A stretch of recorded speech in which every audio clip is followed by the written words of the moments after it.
Hello everybody, welcome back to my channel. Today we're reacting to "This is the only way to settle this debate" in reference to the GOAT debate, Michael Jordan versus LeBron James. If you don't know, I started watching basketball in 2010.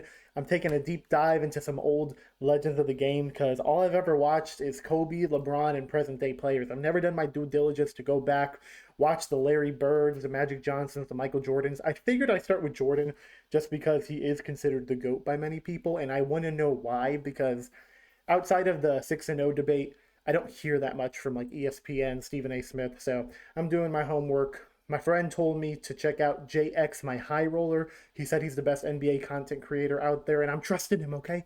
I gotta trust my friend. So let's check this puppy out. I think this will finally determine who's the GOAT for me. I'm ready to make a commitment based on this video alone. And the other two videos I did. So check out those other two videos of me reacting to Michael Jordan highlights for the first time ever. Yeah, dude, let's go. Ranking NBA players is useless, but it's also really fun. Every NBA fan at some point has created their own ranking. It's like our official pastime at this point. And with the game as data-driven and awards and accomplishments as absolute as the NBA has, you'd think ranking players would be a fairly simple task. But despite the countless efforts to make a flawless, coherent all-time ranking of NBA players, no one can seem to get it quite right. Some players rank too high, others too low, some not even ranked at all. Make any of these mistakes and your ranking will immediately get dismissed. The latest attempt of this fleeting endeavor came last week from Bleacher Report when they released their top 100 NBA players ever list, a ranking that seemed relatively good, but was met with an onslaught of criticism. Like everyone else that made an attempt before them, this list was not accurate. That's what my YouTube comments look like on the Michael Jordan reactions. Not good enough. Why is it so difficult to make an all-time ranking that we can all agree on? I mean, we all have our own opinion, our own personal bias. Is it even possible to make such a list? And if we could, how would we even create it?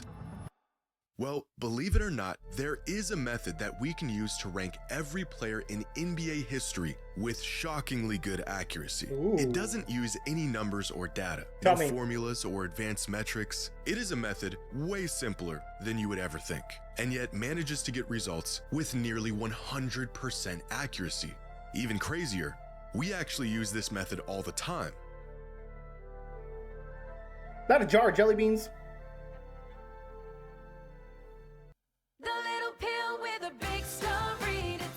What the crap? Jardians plays a role in my story. Skip ad. That was like a jump scare. Today's video is sponsored by Seat. That's a jump scare too, bro. What? Eating. I buy my Seat. Have the code % off any last week. Hey yo, on a real though, use promo JxMy10 on SeatGeek. Shout out to Jimmy for letting me react to his video. Unless he takes it down. Only on SeatGeek. Last week, Bleacher Report released their top 100 NBA players ever list. And to absolutely no one's surprise, people were not happy about it. Among some of the more glaring complaints about Bleacher Report's list include Shai Gilgeous-Alexander, the now MVP, Finals MVP, and champion, not even making the list. Jason Tatum landing at 93. John Stockton ranked ahead of players like Chris Paul and Kawhi Leonard, and of course Kobe Bryant, falling outside of the top 10. No chance. Despite polling their staff of NBA experts, writers, and editors, the results of this comprehensive ranking only left people confused and annoyed. Ranking players should not be this difficult, and yet it is. But to understand why it's so difficult, we first need to understand why every ranking, no matter how thought out it is, how logical the criteria is, how much data was used, always falls short. One popular approach that some fans and experts have taken over the years is the formula method. Create a point-based system and apply those points to various factors like career stats, accolades, and impact to make an objectively accurate ranking. A method I feel like this doesn't work, man. It's more of an eye test versus a number test. That has been tested countless times with varying levels of success. Last year, John Hollinger, longtime NBA analyst and a man credited with creating some of the first advanced NBA statistics, created a formula to determine his all-time top 100 list. His criteria being a point-based system that put varying levels of weight into factors like MVP shares, Finals MVPs, win shares, and career box plus minus. A formula that resulted in LeBron as the GOAT, Jordan second, Kareem third, Duncan fourth, and Karl Malone 5th all-time. This list also features Harden at 13, Hakeem at 19, Steph all the way down at 27, and Isaiah Thomas at 65. This Reddit user went through the trouble of creating an entire model from scratch to achieve the goal of, as he put it, quantifying careers using a formula that combines accolades with simple advanced stats while compensating for era and benchmarking, plus adjusting the weights of the formula against approximate expected rankings using least squared regression. That's so complicated, dude. In other words, he used a whole lot of stats and accolades, made some applicable adjustments, and put together an all-time top 100 ranking. Okay. The results came in, and people hated it. The glaring flaw in this method, as well as every other method that attempts to be completely objective in its approach, is that it's not objective. Even concrete things like stats and awards will inevitably have some sort of weight or value attached to them based partially off of opinion. What is a championship worth, and how do you factor it in? Should there be an era tax on players who played half a century ago? If there is, when does it no longer apply? The 80s? 90s? Is peak more important than longevity, or is it the other way around? Even awards themselves, like MVPs and DPOYs, are voted on by people with their own personal bias. Creating some sort of formula involves attributing value to all of these things, but without any impartial method of weighing all of these factors without injecting some sort of personal bias, the pursuit of creating a perfectly accurate ranking becomes virtually impossible. So, what if we just remove the personal bias? What if we strictly use data and numbers, two important factors that have no bias, to make a completely accurate and nonpartisan all-time ranking? I'm down for that. Well, because the rankings get really weird really fast. For example, Box Plus Minus has Nikola Jokic as far and away the best player of all time. Nikola Jokic is my official GOAT. You heard it here first. It also has Luka Doncic 4th, David Robinson 6th, and Tim Duncan 19th. Okay, But never in mind. the right hands and with enough data, and when used in conjunction with one another, a purely data-driven approach could lead us in the right direction. And this is what Ben Taylor of Thinking Basketball did back in 2017 when he created his top 40 list. As Ben says when describing his methodology, I won't attempt to balance Kobe's championships with Shaq, nor do I care about accolades like all-star teams or the number of Hall of Fame teammates someone played with. I also don't care about how many rings a player won. The very thing I'm trying to tease out is who provided the most lift. Instead of trying to assign value to things like rings and MVPs, Ben's list ranks players based on who provided the largest increase in the odds of a team winning a championship over the course of their career. Ben's specific method and reasoning is probably the best out there when it comes to seeking an objective ranking, using the best advanced metrics available and using them logically to find the most accurate conclusion. The results of this experiment were eventually updated in 2022 and are Bron's the GOAT. generally accepted as a really solid list without the outliers or massive holes that other lists have. The only problem is, this is not an all-time player ranking. As Ben stated, this list is a player evaluation, not necessarily a ranking of the greatest players of all time. And it's evaluating how good these players were, their abilities and their effectiveness in using those abilities, not how great they were or what they accomplished. A great exercise in determining which players had the largest impact on the court, but not the best method in determining how that impact actually translated to tangible success. For example, this method is providing evidence that Karl Malone had a larger statistical impact than Stephen Curry over the course of his career. That's ridiculous, dude. Yeah, this is really dope, dude. My friend told me, so I don't know how you say it. It's JxmyHighroller. My friend said just call him Jimmy. The level of detail this man is going through is kind of mind-blowing. But I'm not sure if there's a single human being on planet Earth that would argue Karl Malone is greater than Steph is. Using purely statistics and data to rank players removes valuable context that certainly matters when evaluating how great they were throughout their career. However, allowing awards and achievements to partially dictate rankings will inherently skew the results due to personal bias and variance of opinion. So looking at it through either of these lenses will lead you to inaccurate results. But maybe we're looking at this through the wrong lens altogether. Hey, my treat today. Jimmy, get your bag up, but honestly, dude, this is triggering me because I don't know how to edit well yet, so bear with me, guys. I will say this is really intriguing so far. Like, I did not expect this level of information.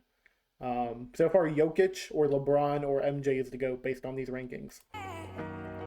We as fans are going to be biased. It's the very nature of being a fan. My team's great and they can do no wrong. So if we need to factor everything in, but we cannot do that without inserting some sort of bias, what if instead of trying to remove all bias from the equation, we factor this bias into the equation by asking fans what it is they value most when ranking players? If the accuracy of the rankings is determined by the fans, then so should the criteria. Well, that's exactly what this Reddit user did. Back in 2020, an NBA fan on Reddit took it upon himself to survey other NBA fans, 662 of them to be exact, on not just what's important to them in terms of greatness, but even what kind of fan they are. Among some of the questions asked were, how long have you been watching the NBA for? The most popular answer was 6 to 9 years. On a scale of 1 to 10, how big of a fan of the NBA are you? Over 80% of the results being at least an 8 out of 10. But here's where things get interesting. One of the questions asked was, what do you think is more important in a player's career? Team success or individual success? 52% of voters said team success and 48% said individual success. Almost an even 50-50 split between NBA fans in response to a very important question with two very different answers. That's cool. Even more revealing, voters were asked, what are the top 3 most important measures when evaluating who the greatest of all time is? The number 1 answer, career stats, followed So championship, all-star, career career stats, then championship, then number of all-star, then total win shares, career win rate. Okay, cool. by number of championships, number of regular season MVPs, total win shares, and career advanced statistics. The near 50-50 split between the importance of team success versus individual success visible in the almost even voting split between career stats and number of championships. One person can make their rankings based on how good a player was, meanwhile another person could make their rankings based on how much success a player had. Two completely different criterias. So how exactly can we make a player ranking that is agreed upon if we can't even agree on what actually matters, or at least what matters most? No matter what approach you take, no matter how much personal bias or opinion you try to take out of it, the results will always end up skewed in some sort of direction. There's just too many factors, difference in opinion, difference in what matters most from fan to fan.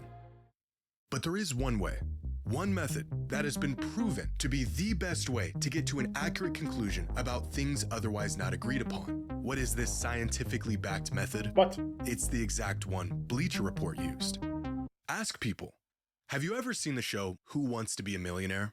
Let's play Who Wants to Be a Millionaire? Yeah, I have. Right now. I have. It was a game show where contestants would answer a series of multiple choice questions, with each correct answer winning them more money and progressively getting more difficult until the eventual $1 million question. Now, this game show would feature one sole contestant at a time who had to answer these questions by themselves. However, each contestant was granted what were called lifelines, tools the contestant could use to help them answer difficult questions. These 3 lifelines were 50-50, eliminate 2 of the 4 options in a multiple choice question, leaving the contestant with a 50% chance of getting the right answer. Phone a friend, where the contestant could call a friend live on the show for help. And the third one was Ask the Audience, where each member of the audience would vote on what they thought was the correct answer to any given question. All of these lifelines were valuable, but one of them in particular resulted in the correct answer far more than the others. The 50-50 lifeline, as the name suggests, got contestants to the correct answer about 50% of the time. Phoning a friend resulted in contestants getting the correct answer 66% of the time. But asking the audience resulted in the correct answer 92% of the time. By far, the most accurate method of coming to the correct answer for any question in the show's history. And this is a demonstration of a concept known as the wisdom of the crowd, an idea that refers to the collective judgment of a group of people often being more accurate than the judgment of any single individual, even an expert. And it is an incredibly accurate method of arriving on the correct answer to any logical question. In 2011, the BBC network put this concept to the test by filling a jar with jelly beans and asking 160 contestants how many jelly beans they thought were in the jar. The answers were absolutely insane, ranging from 500 to 50,000. And yet somehow their collective average was unbelievably close to the actual number. After conducting their experiment, it was revealed that there were exactly 4,510 jelly beans in the jar. The average guess among all 160 participants, 4,515. That's crazy, dude.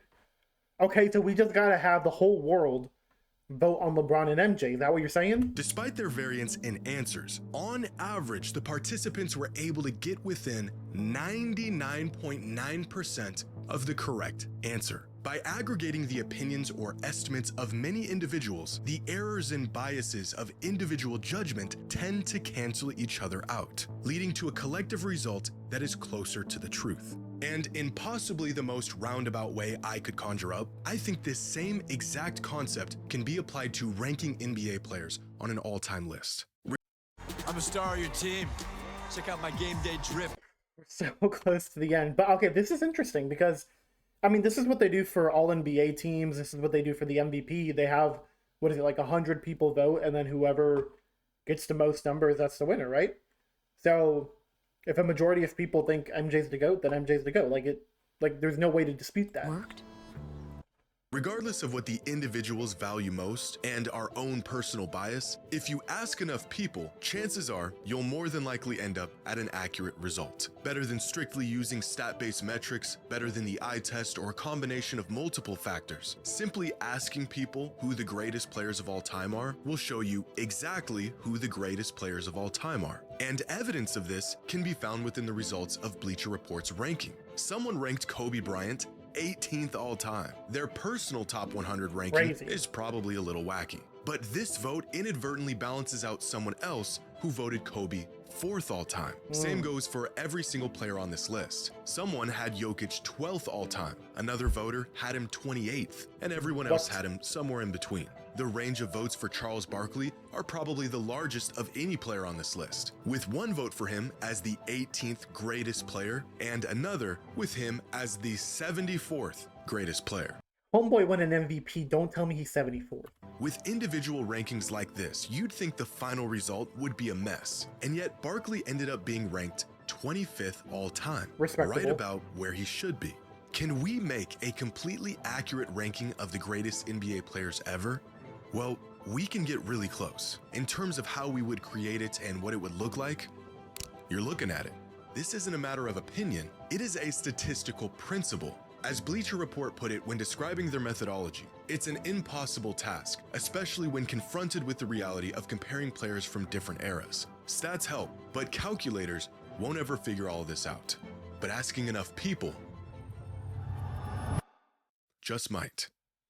That gave me chills, low-key. Woo! Dude, what a video. Is there a poll on this? That would have been great if he did a poll for everybody who watches this to be able to vote. Having Karl Malone ranked 13 is poetic justice. Because he got a... Not funny, because he got a 13-year-old pregnant, but it's just... That's a funny comment. Okay. You know what, man? I'm ready to make my decision. I have a feeling if you asked as many people in the world as possible who's the GOAT, if you were able to interview all 8 billion... How many people are in this world? World... Oh gosh, I can't type. World population. If you were to interview all 8.3 billion people and get an answer from them on who is the GOAT, I have a feeling people would say Michael Jordan. I don't have a feeling. I kind of know. I know that there's more Jordan respect than LeBron respect. So I'm happy with this, dude. If the world unanimously agrees, not unanimously, but if the world majority agrees that Jordan is the GOAT, then Jordan is the GOAT. Because at the end of the day, it all comes down to the fans. It all comes down to what we prefer. One opinion doesn't necessarily matter. Skip Bayless, Stephen A. Smith, your one individual opinion doesn't matter. But a global collective, I can get behind that. So hey, leave in the comments down below. Who's the GOAT? And I'll tally it up according to the people watching this. It'll probably be Jordan. And I'm cool with that. I think most people would have LeBron number 2. If y'all don't have LeBron number 2, who do you have number 2? I think most of the world would agree Jordan's the GOAT, LeBron's number 2. And from there, I feel like it'll be all over the place. Maybe Kareem, Magic Johnson, Kobe. I feel like it could be all over the place. Probably a Laker. A safe bet would be that a Laker is number 3. Cool stuff, man. Great video. That was very, very well done. JxmyHighroller or Jimmy, or maybe it's JxmyHighroller. Y'all let me know. I really enjoyed that. Let me know if there's more videos I should check out. that are NBA related. As I said, I want to do my due diligence. I want to learn more about Michael Jordan. I want to learn more about why he's the GOAT. This was great in general, I think, just to answer the GOAT debate question. And now I can do some more like free, well, just learn more about Michael Jordan. Someone told me to react to how good was Michael Jordan actually. That one's next on my list. So, yeah, man. Let me know what y'all think. Don't just bash on me because I'm a LeBron fan. I can't help when I grew up, man. If I grew up in the 90s, I would have been a Jordan fan. My mom's a Jordan fan, so hey, I come from a lineage of Jordan fans. So thanks everybody for watching. Hope you have a great day or night or whatever time of day it is for you. I'll catch you guys later. Doses!